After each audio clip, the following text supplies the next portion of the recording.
Affermazioni deliranti e violente, pensavano ad un drone pieno di tritolo da sganciare sopra il Parlamento o a Molotov per far saltare in aria giornalisti e furgoni delle TV.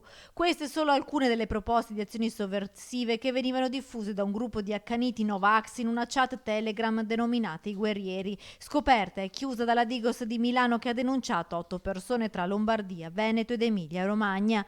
Tra le persone denunciate, 2 donne venete, una 53enne cameriera padovana residente a Mestrino e una 50enne veneziana di Salzano, in passato vicina a gruppi indipendentisti. Quest'ultima nella chat istigava a compiere azioni violente. La 53enne di Mestrino invece voleva creare disordini e mettere in atto gesti eclatanti durante la visita del ministro della Salute Roberto Speranza, che doveva venire a Padova il 2 di settembre alla festa Pane e Rose di Articolo 1, appuntamento poi annullato per motivi istituzionali. Accogliamo Speranza con un lancio di uova marce, una delle frasi scritte in chat dalla 53enne di Mestrino, convinta Novax e no Green Pass, denunciata per istigazione a delinquere aggravata dall'uso dei mezzi di comunicazione.